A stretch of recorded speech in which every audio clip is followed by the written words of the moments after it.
നമ്മുടെ ശരീരത്തിന്റെ ആരോഗ്യം പോലെ തന്നെ അത്ര തന്നെ ഇമ്പോർട്ടന്റ് ആണ് നമ്മുടെ മനസ്സിന്റെ ആരോഗ്യം.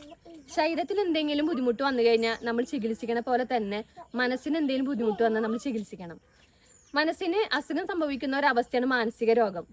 പ്രധാനമായിട്ടും മാനസിക രോഗം 2 തരാനുള്ളത്, ന്യൂറോസിസും സൈക്കോസിസും. ന്യൂറോസിസ് പ്രധാനമായിട്ടും ന്യൂറോട്ടിക്കൽ ഡിസോർഡേഴ്സ് ആണ് വരുന്നത്. അതായത് OCD, obsessive compulsive disorder, anxiety disorder, fear, phobia, ഇതൊക്കെയാണ് സാധാരണ ന്യൂറോസിസിൽ വരുന്നത്. അതത്ര സിവിയർ ആയ ഒരു കണ്ടീഷൻ അല്ല. നമുക്ക് തന്നെ നമ്മുടെ വീട്ടിൽ വെച്ചൊക്കെ നമുക്ക് ട്രീറ്റ് ചെയ്യാൻ പറ്റും.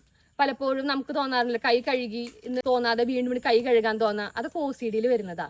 അതൊക്കെ ഒരു പരിധിവരെ സൈക്കോതെറാപ്പിയും ഫാമിലി സപ്പോർട്ടൊക്കെ ഉണ്ടെങ്കിൽ നമുക്കത് റിക്കവർ ചെയ്തിട്ട് പഴയ അവസ്ഥയിലേക്ക് എത്താൻ പറ്റും. അടുത്തത് സൈക്കോസിസ്. സൈക്കോസിസ് എന്ന് പറഞ്ഞാൽ അതൊരു സിവിയർ ആയിട്ടുള്ള മെന്റൽ ഡിസോർഡർ ആണ്. അതായത് സൈക്കോസിസ് വന്നിട്ടുള്ള വ്യക്തികൾക്ക് എന്താണ് റിയല് എന്താണ് അൺറിയൽ എന്ന് തിരിച്ചറിയാൻ പറ്റില്ല. മിക്കവാറും നമുക്ക് അവരെ റീഹാബിലിറ്റേഷൻ ചെയ്യേണ്ടി വരും, ഹോസ്പിറ്റലൈസേഷൻ ചെയ്യേണ്ടി വരും. നമുക്ക് വീട്ടിൽ വെച്ചിട്ട് ട്രീറ്റ് ചെയ്യാൻ ബുദ്ധിമുട്ടായിരിക്കും. അവർ ഹാലുസിനേഷനും ഡെലൂഷനും ഒക്കെ അവർക്ക് വളരെയധികം കൂടുതലായിരിക്കും. അങ്ങനത്തെ ഒരു അവസ്ഥ നമ്മൾ പറയാറില്ലേ, സൈക്കോസിസ് എന്ന് പറഞ്ഞാൽ ചിത്തഭ്രമം.